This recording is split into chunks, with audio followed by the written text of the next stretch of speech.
Ek wil begin deur vir Annika baie dankie te sê vir die laaste 5 aanddienste waar sy gepraat het oor Stephen Covey se 7 gewoontes van hoogs effektiewe gesinne. Ons het reeds gepraat oor wees proaktief, begin met die einde in gedagte, plaas eerste dinge eerste, dink wen-wen, probeer eers verstaan en dan om verstaan te word. Vanaand praat ons oor sinergeer, vier die verskille tussen gesinslede en volgende keer praat ons, maak skerp die saag of slyp die saag. Stephen Covey vra dat ons eintlik sinergie, hierdie 6de geloofsgewoonte, sal verstaan teen die agtergrond van gewoonte 4 en 5, naamlik om wen-wen te dink en om eers te probeer verstaan voordat ons verstaan word. In sy boek vertel hy 'n aangrypende verhaal van 'n vriend van hom wat 3 seuns het. En aanvanklik sien 'n mens dat in 'n poging om sinergie te verkry, dat dit nie uitwerk nie. Dat die pa met die seun praat wat die ouer 2 seuns het wat baie goeie basketbal speel en dan die jongste kind wat nie op dieselfde lewenspad wil gaan nie. Dan het die pa 'n gesprek met die seun wanneer die seun sê, pa, ek wil opgee met basketbal, ek wil nie meer deelneem nie. En die pa wil vir hom eintlik 'n lewensles gee en sê, nee my kind, dit werk nie so nie. As jy nou opgee hiermee, dan begin jy leer hoe om op te gee en dan kan jy in die lewe vorentoe baie makliker opgee. Terwyl as jy nou deurdruk, dan leer jy om karakter te bou ensovoorts. Dit is 'n baie goeie les wat ons in ons lewe moet leer. Maar kyk mooi wat het gebeur. Die pa het nog nie geluister nie en klaar antwoorde gegee. Hy het nie eers probeer verstaan nie. Dit plaas hulle ook in 'n situasie waar die uitkoms 'n wen en verloor gaan wees. Een van hulle gaan wen en een van hulle gaan verloor. Maar dan na 'n paar dae sien hy sy seun is nog steeds nie op 'n goeie plek nie. En in die gesprek met sy seun sê hy vir hom, pa, ek weet pa dink pa verstaan my, maar pa verstaan my glad nie. Almal vergelyk my met my boeties, pa, die afrigters, almal. Ek wil my eie pad stap. Ek wil nie heeltyd met hulle vergelyk word nie. En dan luister die pa fyn na hom en vra hom dan, weet, hou jy ooit van basketbal? Dan sê ek hou baie daarvan. Maar die kerk het so 'n ligte basketbalspan en ek wil daar speel. Ek wil nie aan hierdie kompetisies deelneem nie. Aanvanklik is dit vir die pa moeilik om dit te doen, maar uiteindelik luister hy na sy seun en hy sê, vertel my meer van hierdie basketbalspan by die kerk, en hy vertel hom wie speel daar en dies meer. En dan sê die ouetjie, ons het net een probleem, ons het nog nie 'n afrigter nie. En byna asof hulle afgespreek het om dit so te doen, sê hulle so gelyk. Maar hoekom doen pa dit nie? Hoekom doen ek dit nie? Hulle sinkroniseer so in hulle voorstel. En hier word die pa die afrigter van die kerk se basketbalspan. Nou vertel die pa vir hom, dit was nou nie 'n waffer se span nie. Dit is nie asof hulle die liga gewen het of ernstige aanspraakmakers was daarop nie. Maar hy en sy seun het 'n ongelooflike tyd saam gehad. En so het hulle 'n manier uitgewerk toe hulle na mekaar kon luister, dat hulle ook uiteindelik 'n wen-wen situasie kon uitwerk. En dit is sinergie. Sinergie gebeur wanneer die somtotaal van al die gewoontes waaroor Covey tot dusver gepraat het, eintlik saamwerk. Wanneer ons sinergie beleef, word die resultate meer as die som van die dele. Die groter geheel is meer as elkeen van die aparte dele op hulle eie. Soms maak ons 'n wiskundige berekening en dit klink absurd as ons sê 1 + 1 is 3 of 1 + 1 is 5. Dit maak nie wiskundig sin nie, maar in terme van sinergie maak dit baie sin. Neem byvoorbeeld 'n huwelik. Ons sê baie keer, huwelik is 'n plek waar 2 mense een word. Maar as jy mooi daaraan dink, elkeen het hulle eie identiteit, persoonlikheid, temperament en dies meer.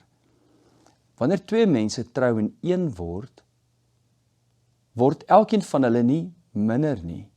Elkeen van hulle word meer. Dis asof daar 'n derde opsie is. 1 + 1 is 3. Want as ek nou dink aan my eie lewe, ek is soveel meer in die huwelik saam met my vrou.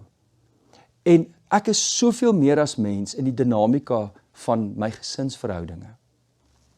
Dink byvoorbeeld aan 'n maatskappy. As jy nou dink aan 'n maatskappy waar al die werkers saamwerk vir 'n gesamentlike doel, maar jy sou hulle neem en sê, goed, jy wat daar werk en daar werk en daar werk, vat jy nou en jy haal hulle uitmekaar uit en sê, okay, jy het nou jou eie besigheid. Oorstel word daar nou eenmansake in die breë. Nie een van daardie persone kan regtig 'n lewe daarvan maak nie.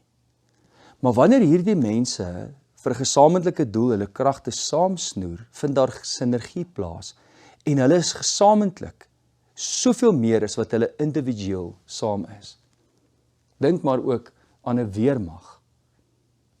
Wat is jou kans as jy 'n enkele soldaat is, maar wanneer jy saam staan en verskillende dele werk saam, kan 'n mens 'n indrukwekkende weermag op die been bring. Maar net so, wanneer sinergie nie plaasvind nie, maar daar's een persoon in 'n verhouding, wat wil hê dat al die ander verskille moet opgaan in hulle wil en identiteit, is dit nie sinergering nie, maar dreinering. So 'n persoon drein almal se lewe en kragte en uniekheid uit hulle uit, sodat hy eintlik 'n duplisering van homself of haarself kan wees. En dit is nie die bedoeling van die Here nie. Sinergie is vir my belangrik in 2 opsigte. Mens kan sê, ek dink sinergie bestaan uit 2 dele. Ja, hier's hierdie deel waaroor Stephen Covey praat en sê, ons moet mekaar se uniekheid waardeer en sinergie word eintlik 'n werkwoord om te sinergeer. Maar daar's iets wat voor dit moet gebeur. En dis die erkenning of die belydenis dat dit goed is dat ons van mekaar verskil. Dis eintlik 'n belydenis dat almal hoef nie soos ek te wees nie. Inteendeel, hulle moet asseblief nie soos ek wees nie. En ek moet hulle uniekheid vier as 'n gawe van God. Met ander woorde, voordat 'n mens by die werkwoord uitkom, is die belydenis daarvan belangrik. Anders gaan jy nie rigting hê of 'n rigtinggewende besluit kan neem oor waarom is dit nodig dat ons met ons eie uniekheid uiteindelik kan sinergeer nie. As ons as gesinslede mekaar se uniekheid sien as 'n probleem om opgelos te word of 'n struikelblok om uit die weg te ruim, sal ons nooit sinergie kan bereik nie.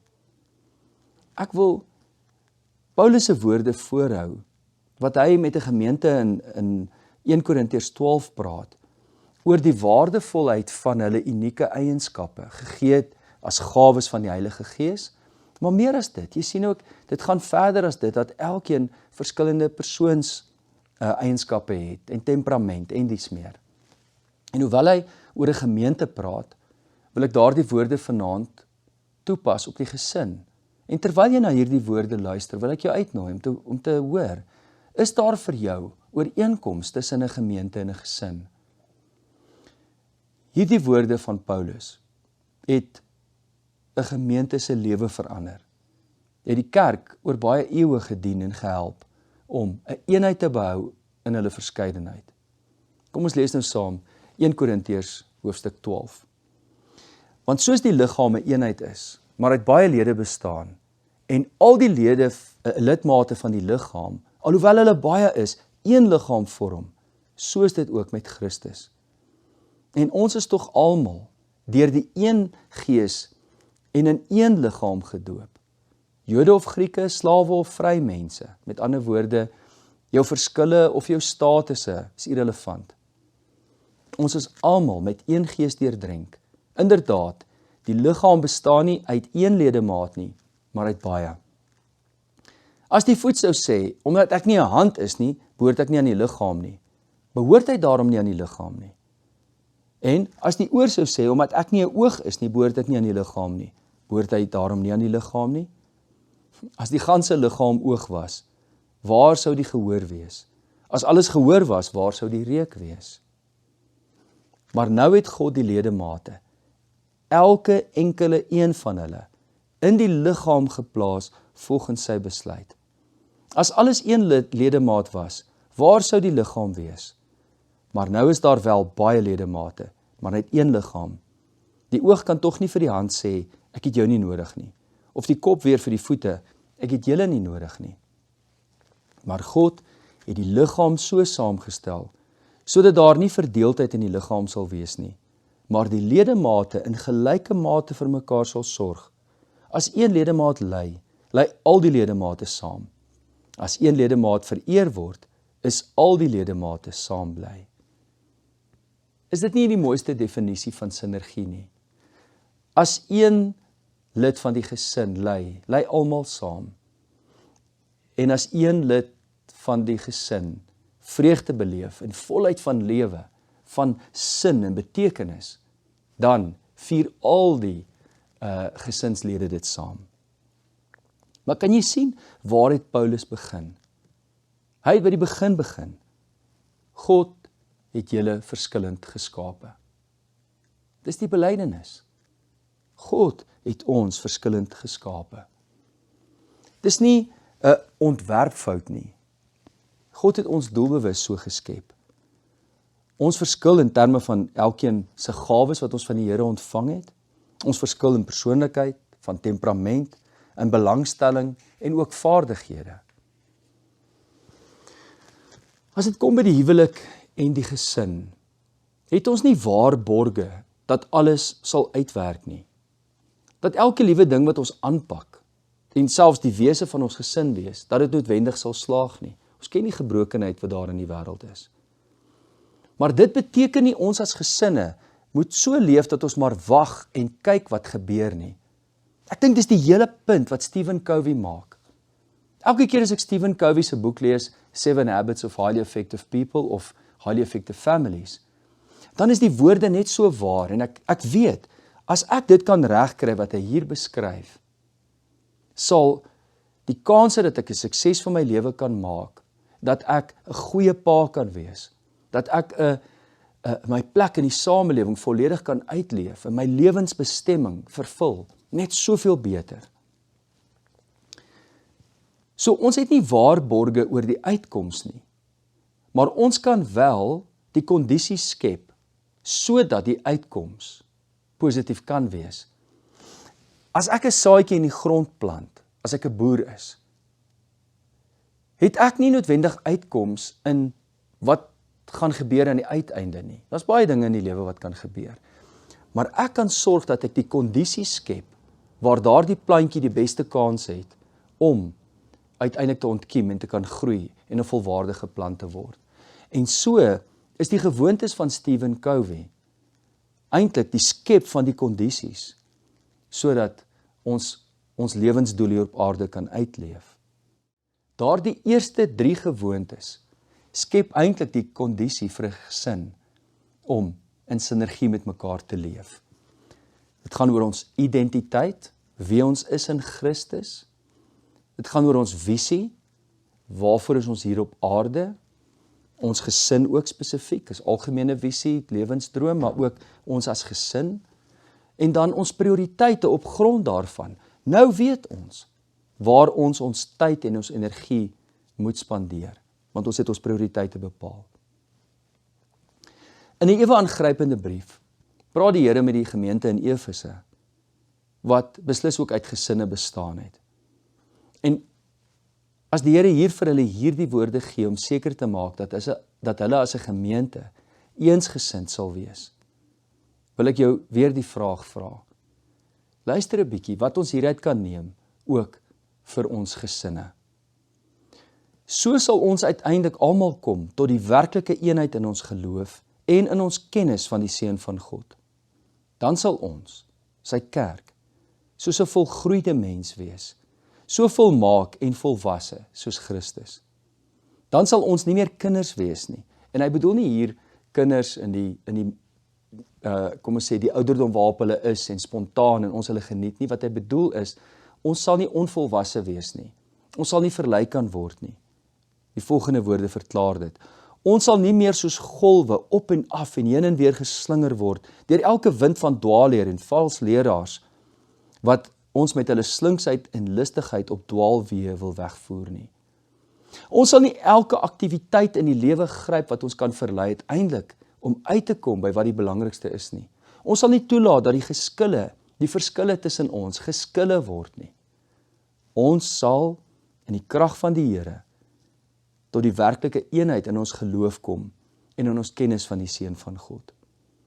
Ons sal, sê hy, in liefde by die waarheid bly en so saam in alle opsigte na Christus toe groei. Is dit nie aangrypend mooi nie?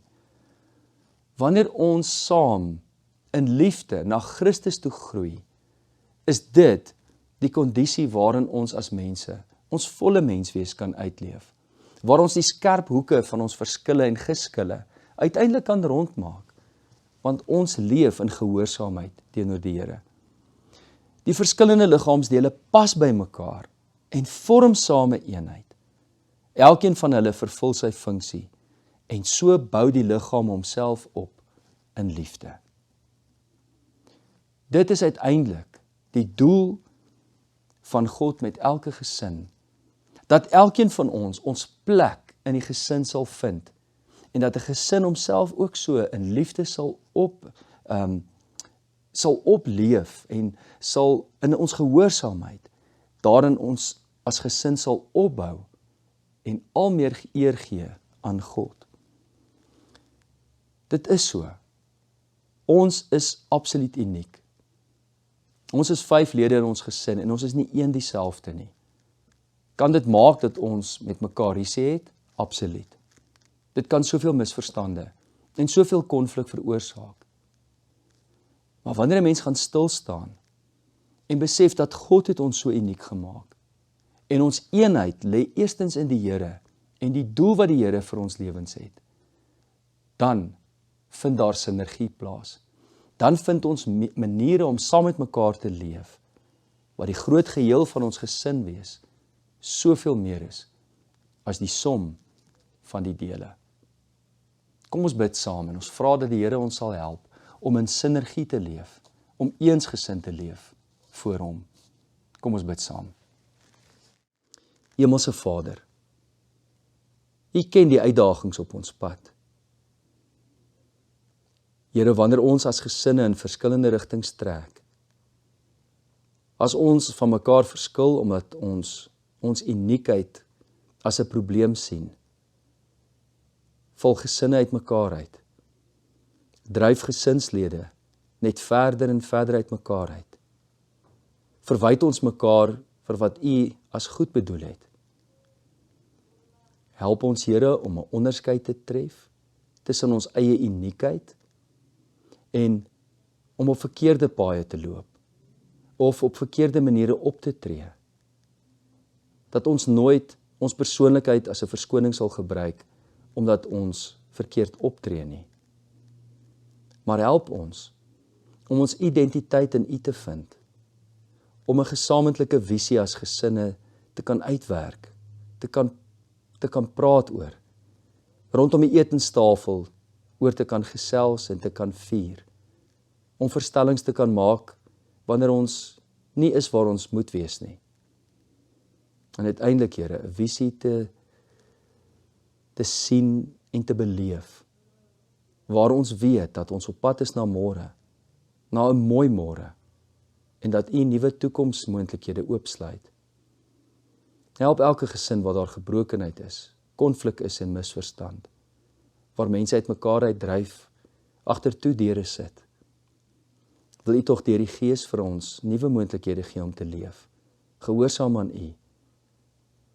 Here, gee tog dat elke pa en ma hulle knie sal buig voor U, sodat ons voor U gesag kan kniel en weer kan hoor wat is U plan vir ons. Vader, vergewe ons sondes. Sondes wat maak dat daar afstand kom tussen ons en U, afstand tussen mekaar en gesinne, maar ook afstand met onsself. Gee, Here, dat ons uiteindelik so 'n liefde kan ontdek, wat U vir ons het, en dat dit vir ons die riglyn sal wees van ons lewens vorentoe. Dankie vir Stephen Covey, vir dit wat hy geskryf het en hoe hy ons leer van nuwe moontlikhede om te leef. Dankie Here dat ons as 'n gemeenskap van gelowiges saam kan dink oor die lewe en in die besonder oor gesin wees. Ons dra elke gesin aan U op, dat U ons sal seën, sal beskerm en sal lei in U waarheid. In Jesus naam, amen.